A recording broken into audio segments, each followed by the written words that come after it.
Yeah. All right, ladies and gentlemen, welcome back. This is another episode of the Tip Touch, but this one we have a special guest all the way from the East Coast. Yes, sir. And that's the complete opposite side here. We are on the West Coast representing, but we got our boy Louie Bagz in the house. Woo woo. Yo, What's up, welcome brother? back, or welcome back. Hey, you'll be back, I hope. No, for sure. What's going on, y'all? How y'all feeling today?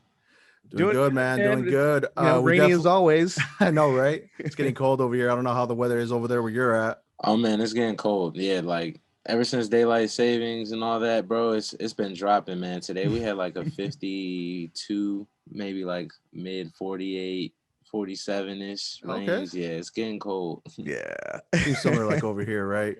Yeah. How's your pandemic going on that side? Honestly, man, they just initiated back to phase 1, I think Friday. So like things are starting to reclose again. Yep. But honestly, it was kind of like pretty normal. I feel as though normal pandemic like times, you know what I'm saying? Mask up everywhere you go, social distancing and whatnot. But now I think they're starting to do like lowering capacity on entering different places and whatnot. So, you know, we're just going back to phase 1 and just, you know, trying to just move throughout the year as best we can, you know. How's everybody been? Like, do you know anyone who's got sick or anything like that? Yeah, man. Like my parents actually caught COVID like early, like late July and stuff. And I actually live with my parents, but they live upstairs, and I have my own little apartment area in the basement. So like didn't really come into close contact. I tested negative, and they ended up catching it. So just seeing how close to home. And you didn't catch it? Nope. Oh wow. It's crazy, right? Yeah, that's what I said. So, but I went about the whole procedures as far as making sure that I took the necessary precautions to make sure I was good and healthy and stuff. So I just, you know, had to go about a month without seeing them, talking to them or anything. I have my own door in the basement and stuff. So I just come and go, and it's just crazy. You know what I'm saying? Just to see how close to home it is. And it's definitely something to take serious, especially considering the times going on. So I just been encouraging everybody to, you know, social distance, stay safe. But they recovered. They're good. They actually didn't really have any type of severe symptoms or anything of that nature. So it's just, you know, they actually could say that they survived it. For sure. Man, Yeah, oh man. Yeah. That must have been crazy. So you were saying, you know, like you were saying, it hit close to home. What do you think, like, you know, all the other people out here, you know, in the States, they're kind of, you know, stubborn about it to where they feel like it's not really, quote, a big deal. But knowing that you kind of went through a situation, you know, where your parents had it, like what are your stances on that, to where, you know, people don't, like I said, they don't take the proper precautions, they don't mask up, you know, like, what do you think about that? Kind of, what are your opinions? Me personally, I always look at things like from like a point of reality. So like, you know what I'm saying? Like we kind of don't want to be oblivious to the fact that there are numbers and statistics of people being hospitalized and really dying from this virus. And just saying that, you know, it's a deadly virus, and knowing somebody personally, even outside of just my parents, like I have a bunch of friends and family members who have loved ones that got sick. I have friends that lost loved ones to the virus as well. So just knowing the reality, and like, I guess, you know, it could happen to a random person. You see all the numbers of people being hospitalized and dying, but they may not be personally attached to you. It hits different when it's actually within your vicinity. So it's just a matter of being precautious.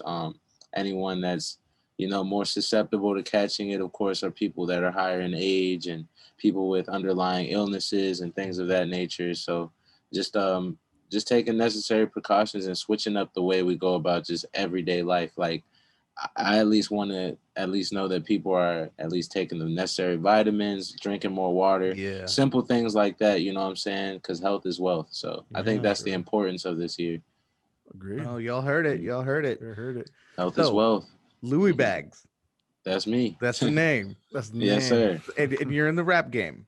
Yes, sir. I guess you could say that. And I've been so I didn't want to do any likes because I didn't want you to see me stalking your page. It's all good, bro. But I appreciate love. and I'll throw the likes there. But man, so you perform, it looks like, a lot. But one I just, there was one that I loved. There was one post that you had a fan, and it was a young girl, and you went to her house. And for anybody, go to Louie Bagz Instagram to see this, but scroll down. And what was the story behind that? What was that all about? Man, so my manager manages my music. He has like a lot of different friends of his that just he's like the biggest fan of my music aside from me and my other friends and stuff too. So like he's always supporting and just always just trying to, you know what I'm saying, push me further. So he had actually told one of his mutual friends about my music, and one of his mutual friends' little sisters just took a crazy liking to my music. Like she took a huge liking. She started going on my Instagram and saving screenshots of me performing. Yeah. He would know all the words to my songs, and like she's like 9 years old, so like she would go to school telling all her friends about me. And she said for Christmas she wanted to come to a performance. Like this was back in 2019, so it was just a lot of just great energy coming from this young child, and I've never experienced that type of influence. I've never seen how far my influence has gone, I guess. Did that do something to you when you realized that, like, man, like my words, my music, my passion, my love is motivating other people, is impacting other lives? Mm-hmm. Yeah, no, like it honestly just it made me sit back and kind of realize that everything I'm doing is like bigger than me. Anything I create, if it's able to take on a life of its own, it's gonna move around and touch different people. It's gonna, you know what I'm saying, invade into other people's spaces. Just because I feel like if I'm creating something good that benefits everybody, they're gonna talk about it. They're gonna pass that greatness around. Yeah. Because I feel like that's the beauty of music, man. No matter how old you are, what demographic, what your background is, you literally, can speak to anybody of any language. So 100%. that whole connection, just being able to have that type of connection with a fan, like just I always say supporters, because like fans and supporters and whatnot, I feel like I'm not at that level yet. Yeah. Just because humbly speaking, I know I can still grow and progress, but it's just having that type of support and seeing that type of fandom is just crazy. And Look at it was you just cool. being humble like that. I mean, that's Hey, that's the heart of a lion right there. I appreciate that, man. Man. Nah, for real. I take everything, as a blessing, you know what I'm saying? It's another opportunity to be a better me. And my manager, he pretty much he reached out to his friend's little sister and basically was like, "Hey, I'm gonna come by and visit you one day. I might bring Louie with me if he's available." And she was like, "Oh, okay, okay." So like we never told her the exact day that we would come. And I think it was one day after school. She had a really good day at school. She had a test and got a good grade on it. And her mother had contacted my manager, and basically we pulled up, and I brought her like an autograph, and pretty much just got a chance to meet her and connect with her, and she was just super shocked and surprised, man. So it was just really cool to do that. That's That awesome. is amazing. That is That's what's up, amazing. man. That's and I just, you got all my respect for doing that the way you did it, Appreciate and that, man, for and real. you shared that moment, and that's a very just a powerful moment. So what do you like to talk about in your music? Man, I feel like with me, it's hard to really box me in. I feel like I'm an artist with various textures, if that makes sense. Mm-hmm. So I've grown up in a musical entertainment type of surrounding. My father is a jazz musician. He's a jazz guitarist, and he's also a pneumatics control specialist. He worked for the Metro like rail system here out in the DMV area. And then my mother is a television producer. And Okay. so It just was in your growing, blood. I know, man, it's crazy. Right? So you're And raised to do this, I man. saw you drumming too. You said you were in 6th grade, and Yeah. you're just drumming, and you had your little band going. Yeah, Like, man. you've been doing it. It's always been something that's been an extension of who I am. I don't know. I've just it's kind of like breathing and talking, and like I hate to sound cliche, man, but that's just the best way I can describe it. Like music has always came naturally. So I've always just felt like it's my way of expressing and being myself if I can do it musically. So with my Yeah. music, I try to just, I try to touch different ears. I love hip hop. I love drums. I love Latin music. I love jazz music, classical music. I appreciate every genre for what it is, because I take my own music and pretty much make a various blend of everything, and kind of just use those different inspirations to create and generate my own sound. Man, That's that's what's cool. up. So That's what's when you Sorry oh, about that. it's all good. that's, when someone's busy, they're busy. No, right? The You phone gotta don't respect it, stop. man. 1 second. That's all good. Take your time. It's the power of editing, man. We'll get this figured out. I didn't know it was connected to my Wi-Fi speaker. I don't want to interrupt. It's all good. All right, we're back. um so when did you first sit there? When did you realize that, because you were dabbling in all music, your dad was in jazz, you were drumming with it looked like a rock band in the 6th grade, but when did you get immersed in hip hop? When did that, or was that always there, or what, how did that start? Well, I would say music. I started playing the drums at the age of 3, as far as just where I started, and then just kind of from that point on, I've always seen my father in his element. Like, I've gone to various different rehearsals, studio sessions, and my father, he's primarily a jazz guitarist. That's like his basis of his teachings as far as how he learned how to play guitar. But then from that point on, he kind of expanded and like started playing rock, hip hop, funk, Wow. blues, just different types of genres. And just seeing his love for different genres and being able to just step out that box and not be like, oh, I'm gonna be a funk guitarist or I'm gonna be a jazz guitarist. Just seeing that he can be a freelance art, just be an overall artist and freelance with where he implements his artistry. I just always found that to be so cool. Like, he's always had a bag of tricks. And one thing with the hip hop world is like being able to spontaneously create a movement. Like, I feel like hip hop is a movement in itself. So these rhythms, these words and different choruses and verses, the way that we flow, the way that you just deliver something, it's all an experience.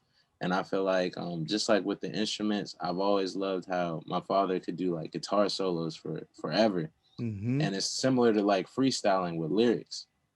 You're spontaneously trying to, what I'm saying, you're on a flow, a train of thought, and just coming up with whatever comes to mind, what inspires you, whatever speaks out to you, and you're projecting it out based on how you're feeling in that moment. And I feel like that's the beauty of music, because it can either stay the same or you could change it. You can constantly change it. You can go back.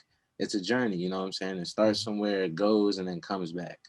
No, that's so So true. And yeah, so yeah. with the hip hop world, man, I feel like I stepped more heavily into it once I kind of got more confidence and grasp of understanding of what type of artist I wanted to be, and that was around, I would say, 2015.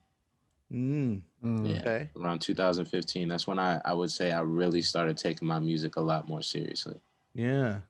And so, Eddie, you were telling me something about, and maybe you should go into this, Eddie, as far as working with artists in the industry. Hmm. Yeah. So obviously me and Brad talk here and there, and he was just kind of giving me a little kind of background about, just as an artist and kind of what you've been doing here behind the Hmm. scenes.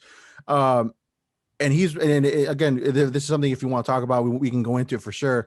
Sure. It's you've been working with some pretty big names out there, or you've been doing what they call reference songs. I mean, you can correct me if I'm wrong, but I mean, let's talk about that. I mean, how that's actually pretty big if you're really, kind of, helping them out with ideas or giving them an idea of a song, and then they roll with it on their own.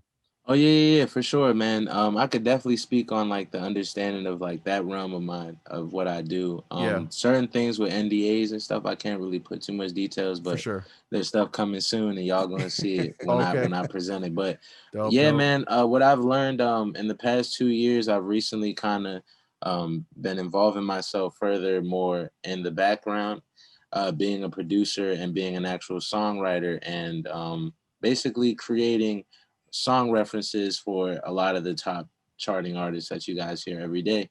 Um, there's certain things that are in the works currently. I've had the opportunity to send a lot of great references to a lot of artists that have actually contacted back and given good feedback, from people like Lil Baby, Wiz Khalifa, Dolla Sign, 24 Hours, just to name a few. Wow. Things that are publicly out there for you guys to actually be able to see as far as the sync and licensing. I had some of my music featured in the Something in the Water Showtime special. It was created by 35 Ventures, which is Kevin Durant's, who plays for the Brooklyn Nets. Yeah. Oh yeah. Yeah, Awesome. Kevin Durant is from my town. He's from PG County, Maryland. Oh wow. He's from Seat Pleasant, which is about 15 minutes away from me, and he's a very prominent and prolific like individual in our area, someone that a lot of people look up to because he actually comes back to his home base and gives back. He has $1 million facilities out here. He's creating STEM programs and different things for young individuals to actually have a transition from the streets, from poverty, from any type of bad situation, to just help you overcome those things. He's really immersing himself in the communities, awesome. and he created a Showtime documentary called Something in the Water, basically highlighting the basketball culture that is very strong here in Prince George's County, Maryland, which is like DC, Maryland, Virginia, the DMV. Okay. We breed a lot of talent. We got Victor Oladipo, we got Quinn Cook, you got Taraji P. Henson from Oxon Hill, Maryland, which is my town. You got Martin Lawrence. You got Samuel Jackson from this area. Wow. You got so many different names. Like amazing. A lot of people, man. Like Logic. I don't know if y'all heard of Logic. Yeah. He's from Montgomery County, Maryland. Wale, Shy Glizzy. A lot of different folks, man. Amazing. Yeah, we breed a lot of talent here, man.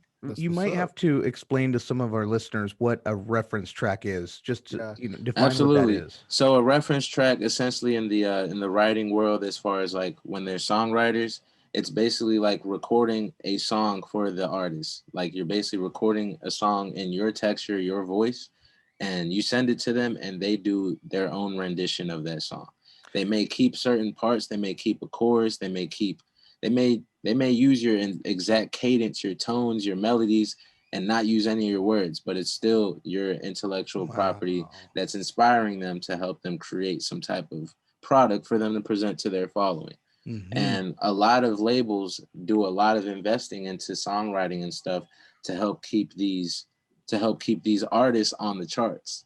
And it's kind of like I wouldn't say it's a way to inflate numbers or anything like that. I guess it's more so to keep a catalog rolling. It's kind of just to, so that they always got one in the clip. Because the thing as an artist is you always want to have an arsenal of music. You want to have something to present to the people so that you don't wash out and your brand doesn't die out. You kind of want to, it promotes longevity.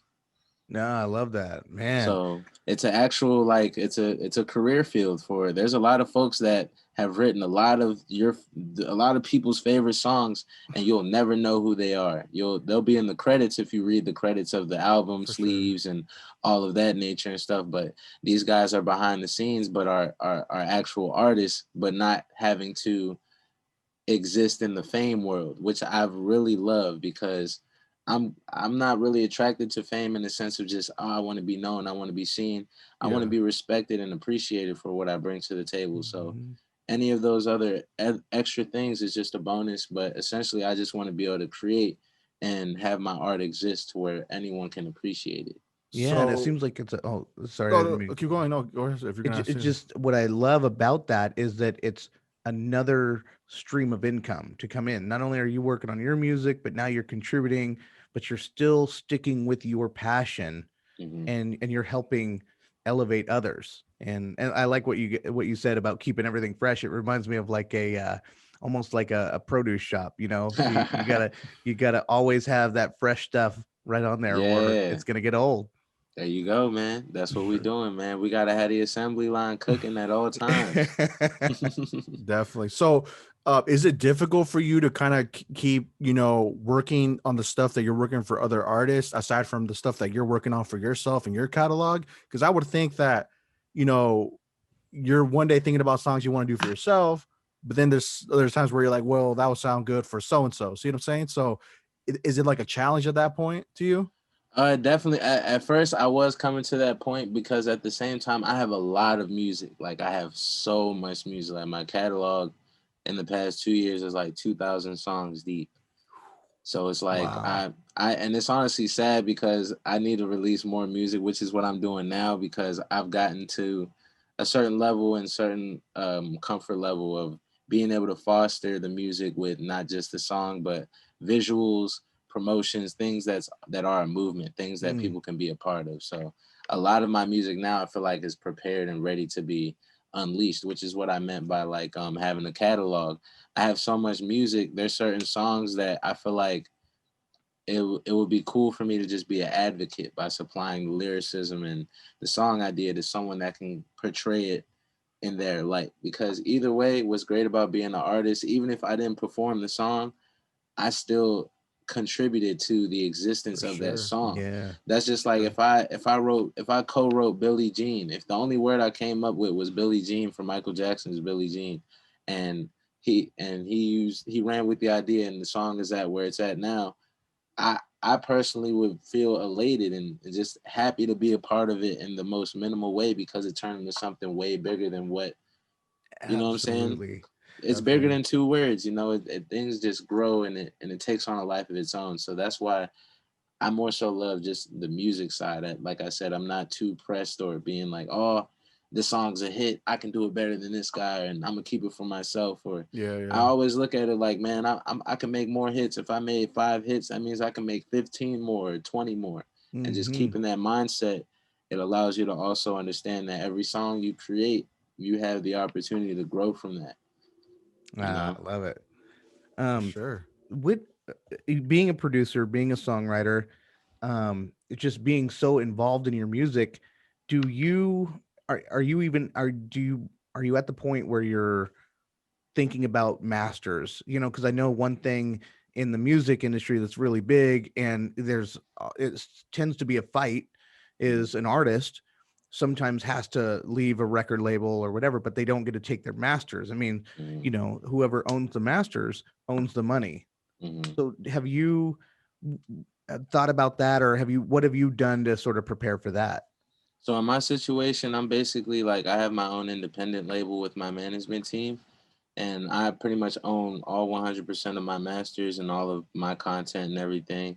I have partnerships with various different producers that work alongside with me, and we all have pretty much solemn agreements as far as how we're moving forward with doing percentage splits on streaming revenue and things of that nature. We handle all of our own distribution.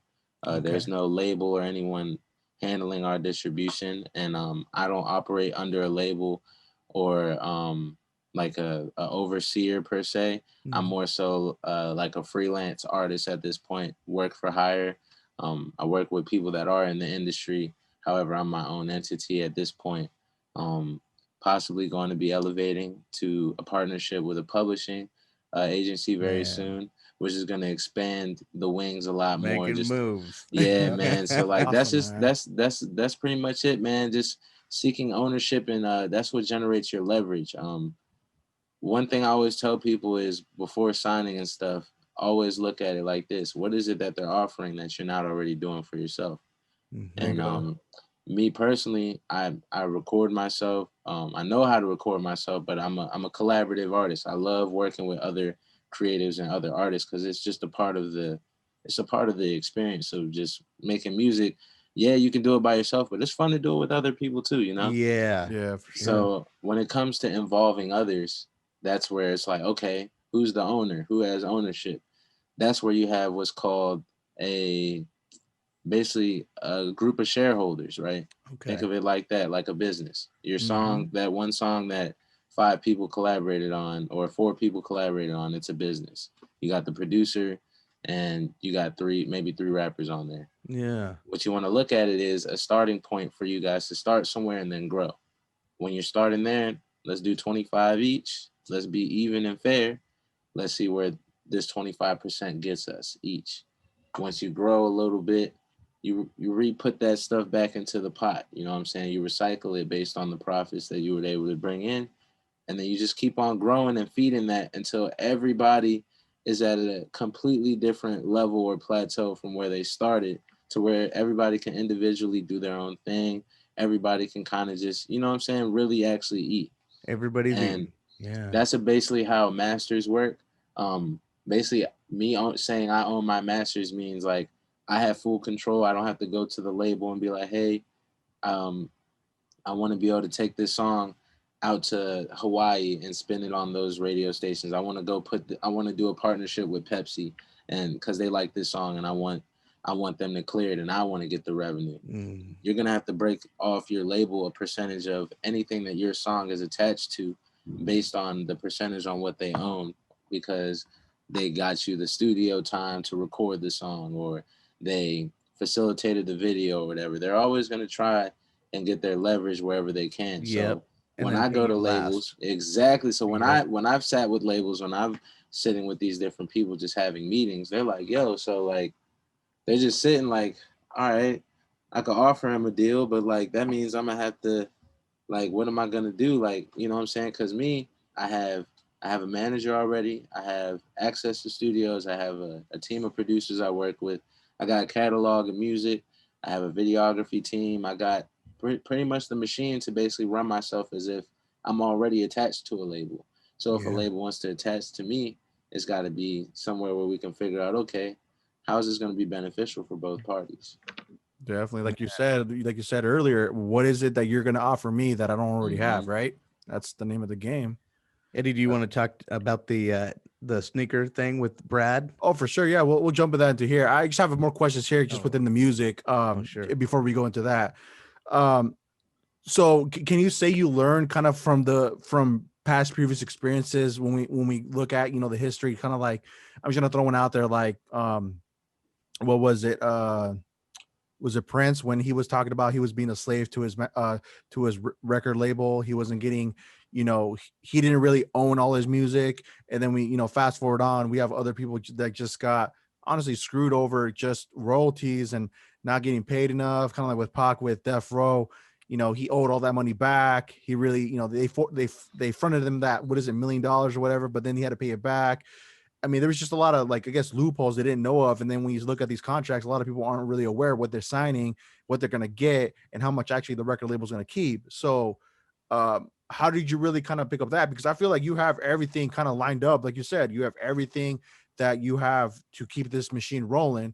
So you really don't need, I mean, like you said, what are you going to give me that I don't have that we can make it even better, or make my team better? See what I'm saying? So, how'd you kind of learn on that, or how'd you know the game, or learn the game, I guess you can say?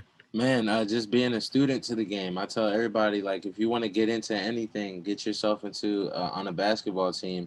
You can't just watch videos on how to play basketball, and you know what I'm saying, not like, you know what I'm saying, go and actually dribble a basketball and figure it out and do, you know what I'm saying, actually do and experience it. For sure. So what I always tell people is, you know what I'm saying, when it comes to actually trying to get involved in something, you should study it and try to understand it and learn it and figure out exactly, like, how it's going to be something, like, figure out exactly how it's going to be something that's going to fit what you want to do. Because basically, I tell people all the time, before you involve yourself in anything or attach yourself to anything, you got to understand it and make sure that it's what you want to do.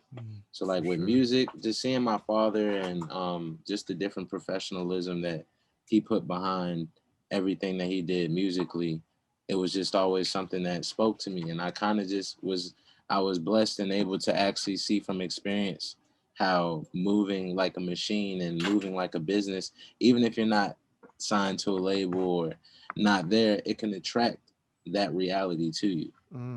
Okay. Have your parents went to any of your shows?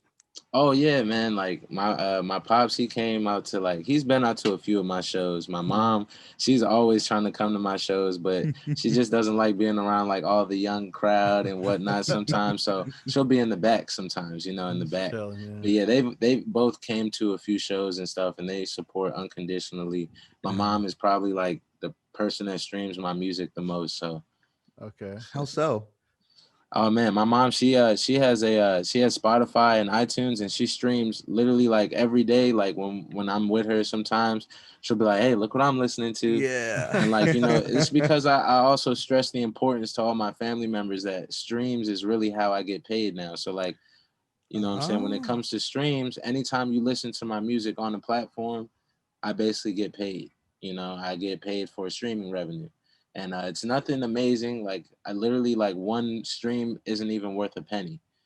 It's worth about like 0.08 cents. Like it's literally like super less than a penny. Like every 1,000 streams is about $4. Okay. You 1,000. know what I'm So, saying? so So we got to get those streams if you guys are Those listening. streams up. And so now y'all here, you know what I'm saying? Spotify, where else are you at? What's that? Where can your music be streamed at? Everywhere, man. If you can go on Google, you could type in Louie Bagz, and it'll pull up pretty much. My website is under construction right now, but on my Google panel, it has a link and description of all of the various different links.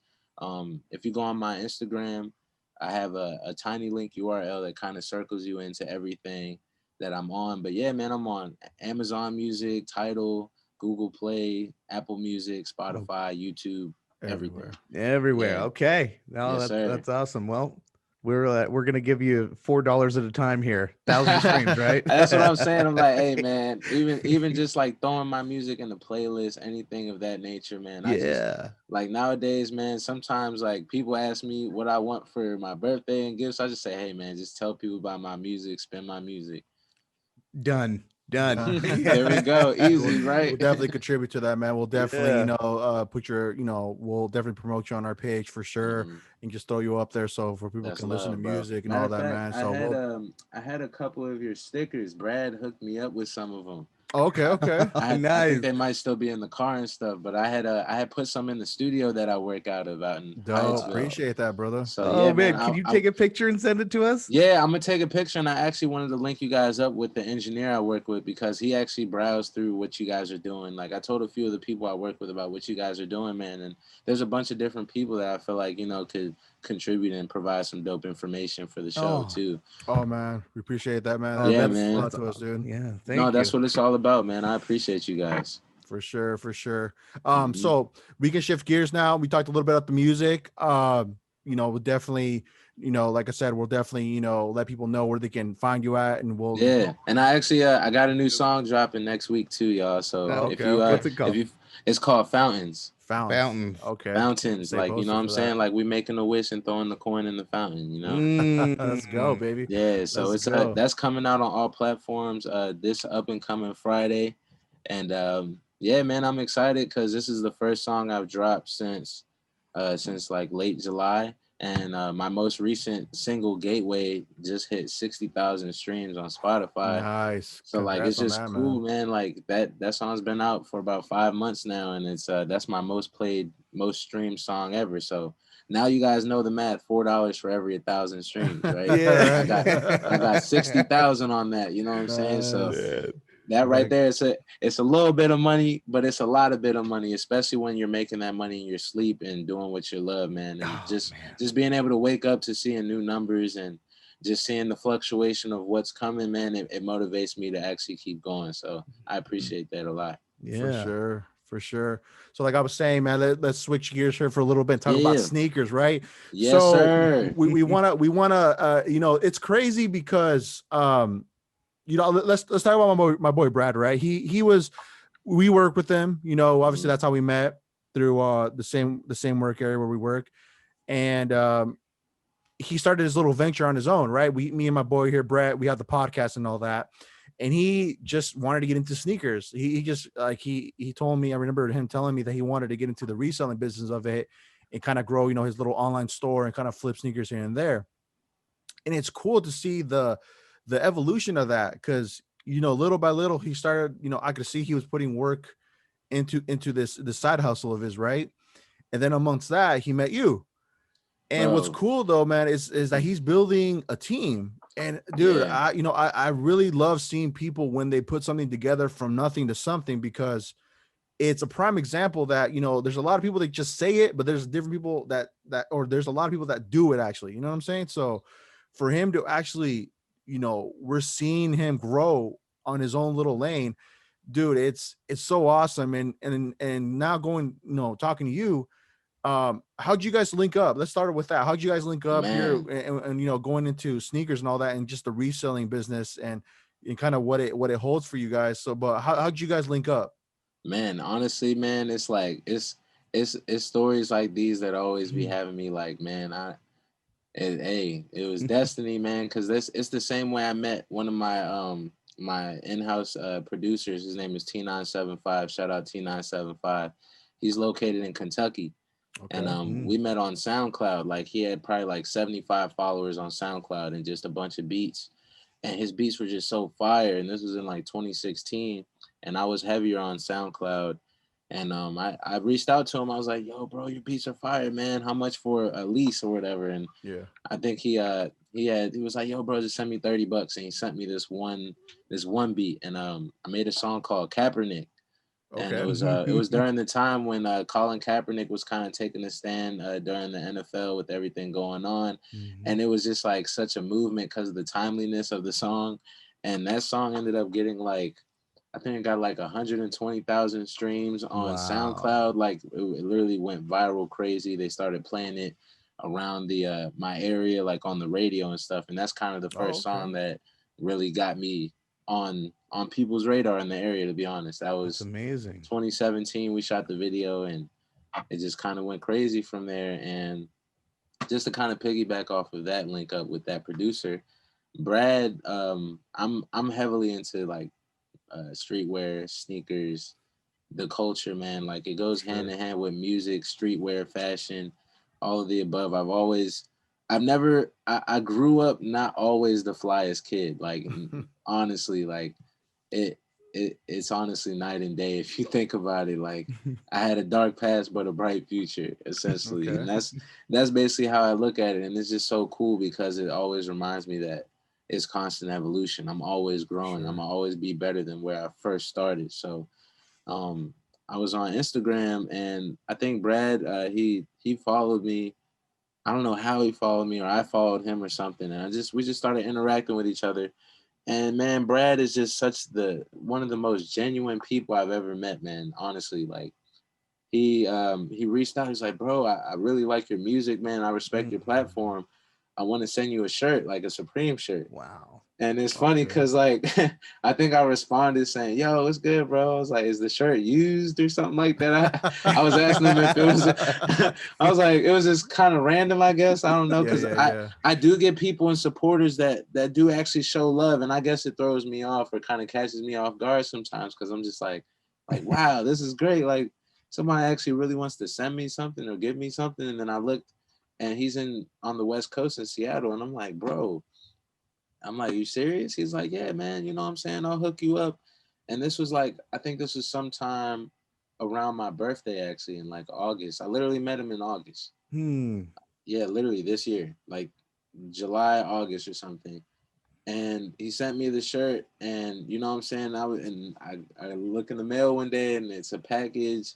He sent me some of his cards, and just like just how far the lengths he's willing to go, and just meeting someone that's willing to give to not with any like hopes of receiving anything or just receiving a solid connection or just showing that like that's what I call investing in your brand or just like investing in, doing something that will create a connection with someone and they'll actually appreciate it. Cause that's the type of person I am too. So that Yeah. whole gesture just made me want to just connect with him. And I reached back to him like, bro, like we gotta lock in, man. I appreciate you so much for that, bro. And I kind of started just talking to him. We got to know each other a little bit more.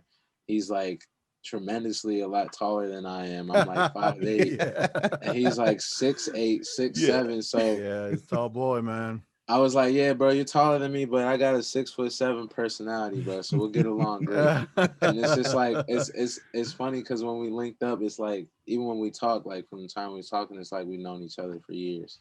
That's And what's up, man. it felt very easy to be transparent with him. And I'm not like that with new people that I meet. Just Hmm. being transparent and just being like real about stuff. And it's like the fact that we both could coexist and like, you know what I'm saying? It's just like the music world.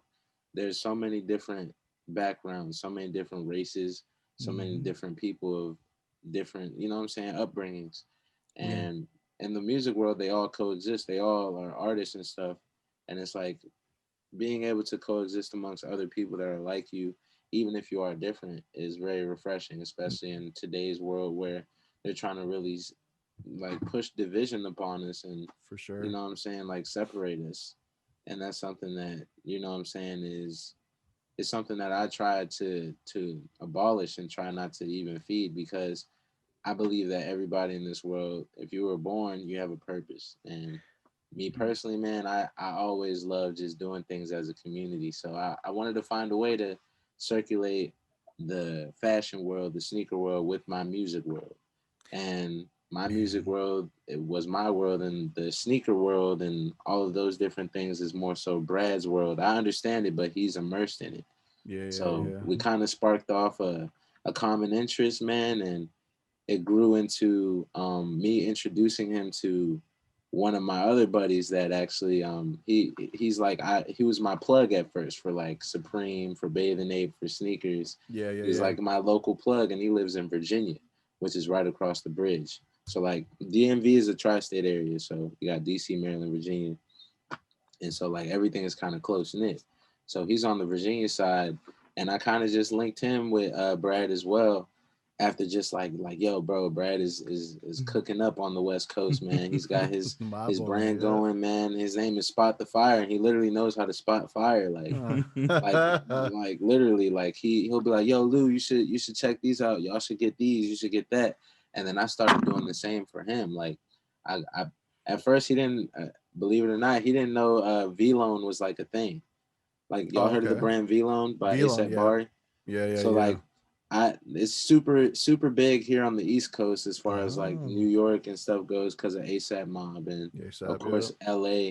But Brad didn't know about it, and I told him about it, and we invested into some of the Juice World T-shirts that rest in peace Juice World. He did a collaboration with V-Lone, same with Pop Smoke, and a lot of those items are very highly coveted and appreciate in value immediately. Like they sold out the day of, and of course, you know, us being us, you know, if you're not first, you're last. Where the Ricky Bobby, right? You know what I'm saying? We got on these releases, and we all hit on a bunch of shirts. We all, you know what I'm saying? We all kind of have a similar drive when it comes to just getting that, you know, being first and being able to just achieve, and just seeing that hunger amongst us three and all of us, it kind of brought us all together. And then the fourth person, my boy Kel, shout out Kel, shout out to the whole Bag Bro gang. He's actually one of our cookers. Like he's heavy with the botting, and him and Brad are kind of more so more keen on the understanding of the botting technology. I'm not gonna go too deep into that because you know what I'm saying, I don't want nobody to be hating because we use bots sometimes. But you want to give your tricks, man. Yeah, we do manual releases too. We are fair. We like to play fair. We like to do that. But just man, like we're just a solid group of individuals, man, a solid collective. And I just thought it was just cool because you know what I'm saying, I've never been able to come together with people that fast in a 3 to 4 month span and create a whole business. Like we literally created a whole e-commerce business, and it's four different owners. All of us have our own platforms. I'm like a brand ambassador for the brand, bringing awareness from the standpoint of me being an artist and actually wearing the stuff, showing people, and like, you know what I'm saying, allowing people to see the beauty of what we have to offer. Like today we sold a PlayStation 5 and an Xbox bundle, and yesterday we sold like 3 pairs of mochas. I sold 2 hoodies for Brad that he actually sent out here with me from when we met in New Jersey. I sold some stuff for him and sent him the bread right to him, bro. Like it takes a lot of transparency, trust, and not being greedy, bro. Like even if I have someone else's products, we don't even, I'm like, look, bro, I'm gonna sell it for you. You know what I'm saying? We're just gonna put something together where we can reinvest it back into the business itself. Whatever you choose to do, that's fine. Cause I have my own inventory that I'm moving as well. Same with the other 3 members. So it's like we're all working towards a goal, and just we're not being greedy about breadcrumbs. We're trying to get the loaves of bread. You know what I'm saying? Yeah, man. We go on the distance till we get loaves of bread, no breadcrumbs. You know? No breadcrumbs. what I'm thinking though, because you know, greed is something that breaks a lot of people up. You know, ruins a lot of friendships, relationships. What is that for somebody who hasn't mastered that, what would you say to someone who wants to get in and there's that temptation to just take a little bit more or whatever? What lies in wait for them? I always say it's always better to try and be to be more motivated by things instead of being envious. Mm, Some people sometimes they look at someone doing something that they're not doing, and instead of being motivated by it or being like, wow, like figuring out like or trying to understand, they'll be like, oh, that person thinks they're cool because they're doing this, or oh, he thinks or he wants to look cool. I'm gonna just take this and like, you know what I'm saying? Like hatred will peak at any corner. Temptation will peak at any corner. But the bigger thing is also setting the tone. I feel like all four of us kind of set a tone where we've all brought so much to the table to the point where it's like, even if someone does try to stick out like a sore thumb and try to go off the deep end or do anything, it's gonna stick out like a sore thumb. And it's like, if you're willing to live with that, that's a decision down the path that you know what I'm saying, you'd be going down by yourself. And it's more so just being adults and actually having integrity with everything we want to do. mm-hmm. You know. Also, earlier you were talking about the division that we have in society, and talking about connecting with different people the way that you're doing it with the sneakers, with the music. And it just reminded me of exactly why Eddie and I started this podcast. Was we, we see in the papers or in the media, social media, mainstream media, whatever, like that it's almost like the rules are you have to pick sides. You have to, this is my side, this is your side, and nobody's allowed to meet in the middle, you know.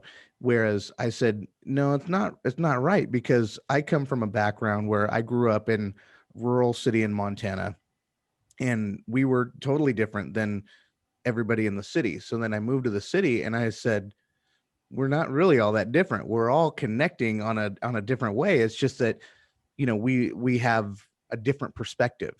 But then once everybody shared their perspectives, I'm like, we're all in this thing together, And so that was the one thing that I said is we're not different. We're all doing the same thing. We want safety.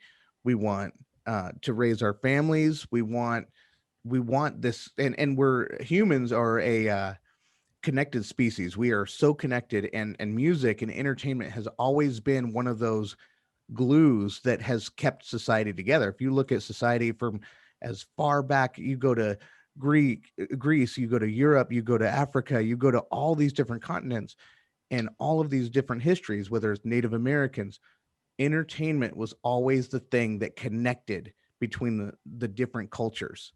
And then that's where people would say, man, I like that. I like that drum on that African beat, and then they'll mix it with something else. And then all of a sudden we have this new thing, and it becomes this new genre, and we've seen that even in our own country. And so man, that's what we want to fight on this podcast, is just to let everybody know that no matter what you are and who you are, we are all connected, no matter who tries to tell us we're not.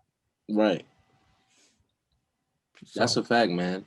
And and that goes back to just like showing that like knowledge is never wasted, and just you never know what type of experiences come with different opportunities. You got to stay open-minded, and also look at the fact that we're in a world with a bunch of other people. So I always feel like knowing how to work with others is a key thing to growing and being able to network. Because like a lot of people say, sometimes it's not what you know, it's who you know. Mm-hmm. And a lot of people are looking at our grouping and us coming together and just trying to figure out how the hell we came together, And it's just like, that's what you want. You want to make people, you want to be a thought-provoking presence, you know what I'm saying? Mm-hmm. And it's like when we assemble together, we're all, you know what I'm saying? We all linked up together for a sneaker convention in New Jersey, and we all collectively have a group chat. We all put up, we split the cost for the vendors table. We got a rental car. Brad pretty much flew from Seattle to New York. We met him in New York, picked him up. Wow. And this is like a leap of faith, because even though we've all been talking on the phones and stuff, he's like, all right, let me see if these guys are catfishing me or not. I'm a fly to New York, even though they live in the DMV area. They Mhm. say they're driving to New York and New Jersey, and we're gonna do this thing. So I know Wow. it was funny because we're all just like, yo, what if we've all been catfishing each other this whole time? And it was kind of like a joke, and it's like it wouldn't be a catfish if we're sitting here telling each other. So, Yeah. but Man. it was funny. We all linked up at the airport and just gave each other big hugs and dapped each other up, and was like, wow, we just made this happen. The connection is here. So from that point on, it kind of was just a matter of just setting in stone the connection we fostered over social media and just Yeah. connecting. And we got to foster it and manifest it into reality. So Yeah. I felt like that was just such an inspirational thing that all of us experienced, to the point where it's like, yeah, we don't want to break this bond. You Yeah. know? Oh, that's beautiful, man.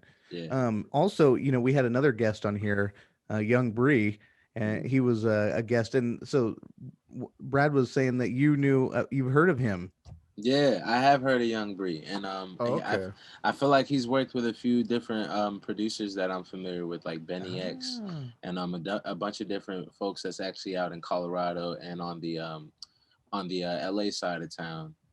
So yeah, man, Wow. I'm always browsing and trying to, you know what I'm saying, immerse myself in what's going on. And I also travel a lot out of the DMV. Well, prior to COVID and everything going on, I was in LA like 2 weeks ago. I was out there doing some songwriter work, and that was the first time I traveled since January. I was in LA for a Grammy Award after party, Oh, and wow. ironically, Oh, wow. it was the day Kobe had passed away on R.I.P., the man. January 20th. So like it was just from going from that to then COVID and then readjusting to traveling and making our moves again. It's like the whole music world and everything took a shift. So it was just really dope to kind of just be able to make things happen during these times. Like For us sure. connecting, us still going and doing these sneaker events and like, socially distancing and like, being precautious, but still not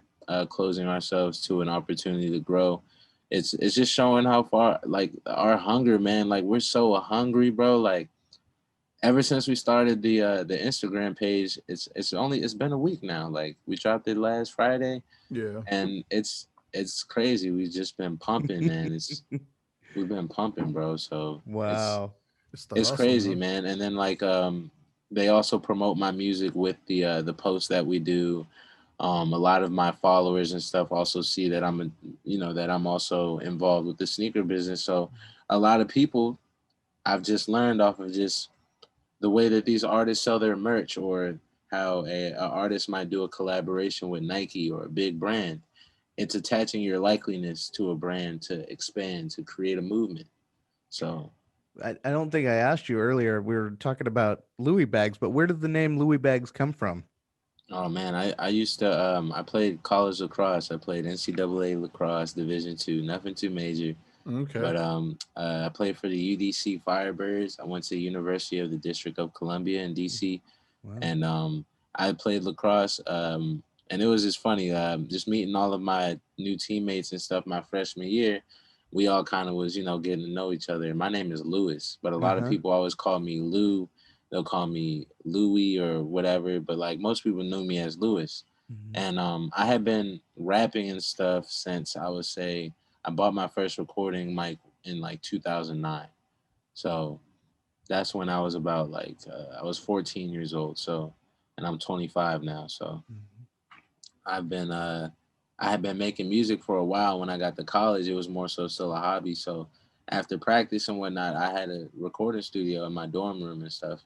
And some of my teammates would come by, and like I would just freestyle for them and kind of show them, and they'd be like, "Yo, do you like do this seriously? Like you have a mic and stuff?" Like I'm like, "No, I just like to do it for fun. I'll mess around or whatever." And I remember one day at practice, we were just doing our little shuttle lines, doing passing drills, and one of my teammates was like, yo, Louie, yo, Louie Bagz, Louie Bagz. And then everybody, and I was like, all right, like just going with it. And like, all right. And then catch the ball. And then everybody started calling me that. Everybody started calling me. So I was just like, after practice, everybody started calling me that, literally. Like that was my name on the team. Like even the Yeah. coaches started calling me that. So Wow. Wow. Okay. 2013, that's when I got the name Louie Bagz. My rapper name before that was, I had a bunch of different names. I played off of Chance the Rapper. I was Lewis the Rapper. I had Lewis 301.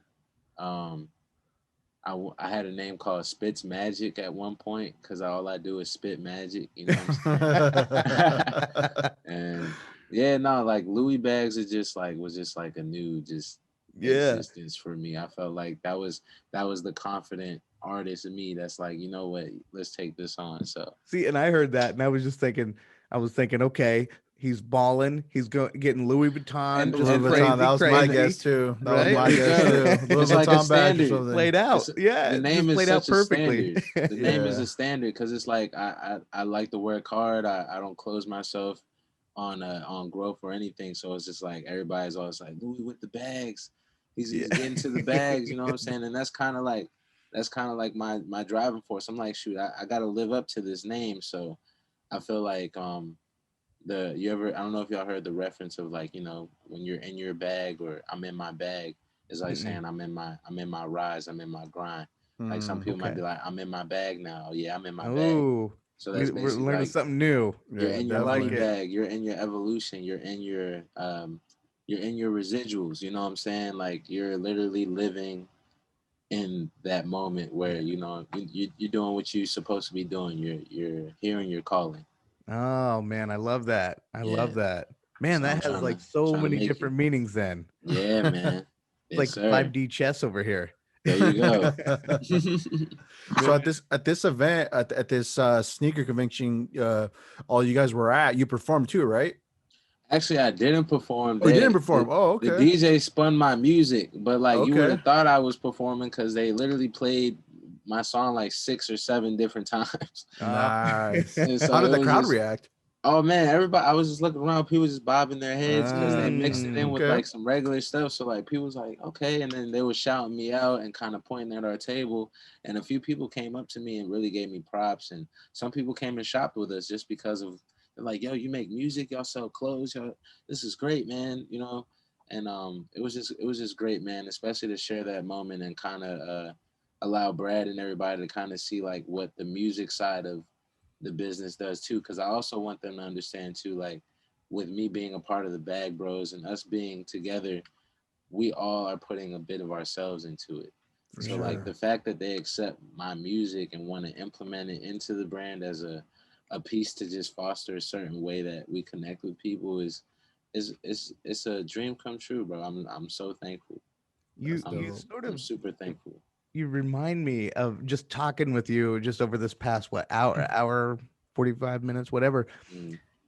I get this almost like it's not I don't know how to explain this, but as we've been talking, the complexities you're very n- not in one lane. You're everywhere. You're very complex, and you just have this energy that reminds me of Andre 3000.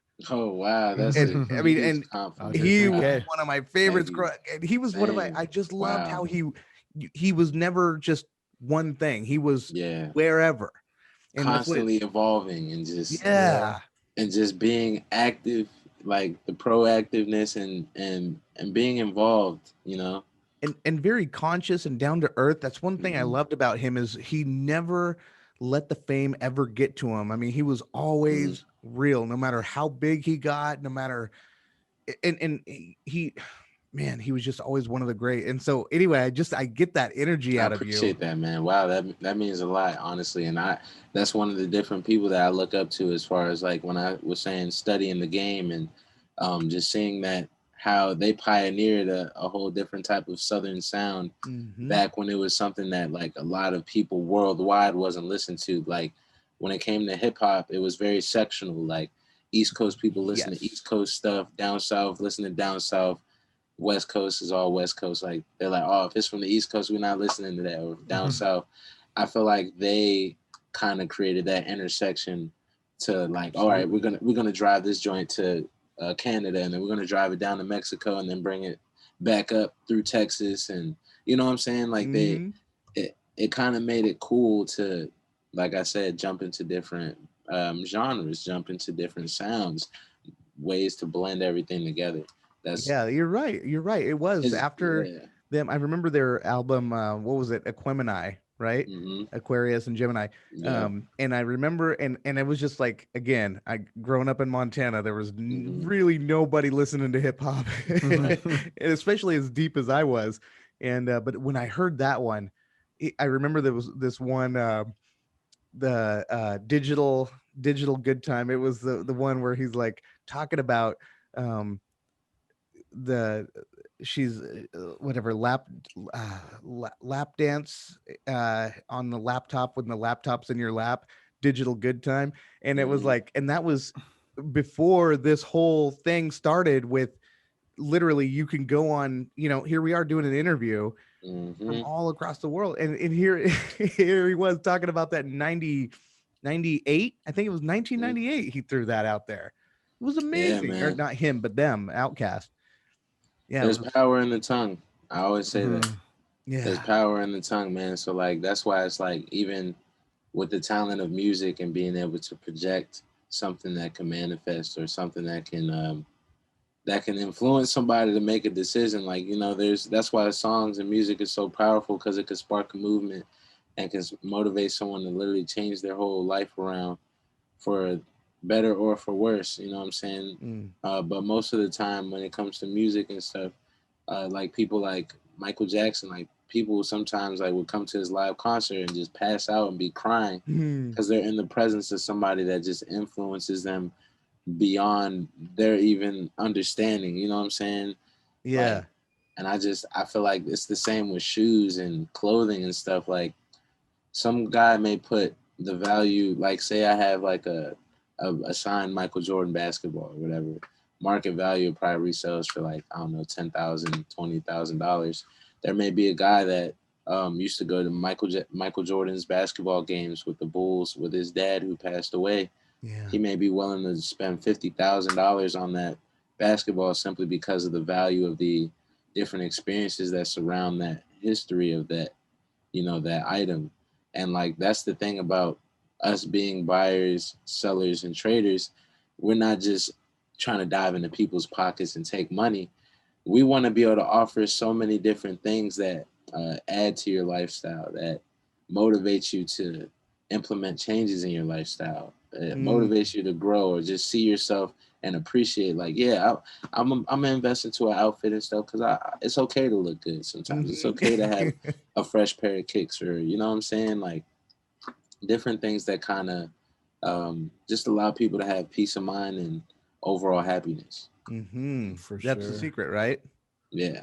And the Man. thing is, like, I wouldn't, I guess, like with materialism, as far as being materialistic and stuff like that, a lot of people sometimes attach a status to certain items that we may sell, like these highly coveted Jordans and Supreme and Bathing Ape, simply because of the dollar amounts and the value of appreciation that these items acquire. But Mhm. the other side of the fence that people aren't understanding, like though we have it and it's appreciated to that, there's a lot of work that goes into acquiring these different things. Just like before you could see any of these dinosaur fossils, there had to be someone to go dig them up and find them for you to present them to you, you Mhm. know?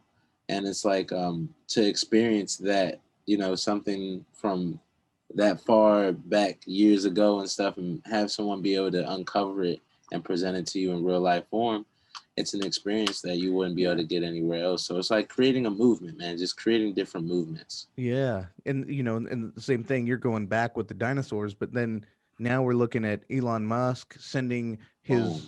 his car to Mars right Yeah. now. It's Hmm. on its way to Mars. On its way to Mars right It's now. crazy. You know what I mean? I mean, just it's the it's so wild that we have all this stuff, but it's people putting in that energy. It's people that with those passions that we have questions, and we're always exploring. And with Elon Musk, it's taken a whole team, and he's just been able to just follow his passion. And he's one of those people. I hope he's a good guy. I hope, with he's Hmm. talking about Neuralink, and here I'm paranoid about putting anything in my body, microchips, anything, Yeah, right? agreed, agreed. And he wants to put this, device into our brain. And he Hmm. says eventually it's going to get to the point where you and I can have a conversation without using words. Wow. That's wild. And I think that's, what's that going to do with music and with all these different things? How is that going to impact? Mm. Yeah, it's a whole different level at I, that I point. Digital like Bro. good the I times. like the I like being able to think for myself and being able to have, like, I don't know, I don't know, as long as it doesn't take away from individuality and also interaction, as far as like us humanely just interacting. I don't know, man. Those types of things, implementing technology into our day to day, I always try to do it in increments where, you know what I'm saying, like even the phone, a cell phone is considered a bottle of alcohol or a pack of cigarettes these days, Mm, depending on how you use it. Some mhm. people True. abuse it, some people use it. Yeah. And, That's true. I try to always, like, even with like our business and everything that we're doing, everything is a resource.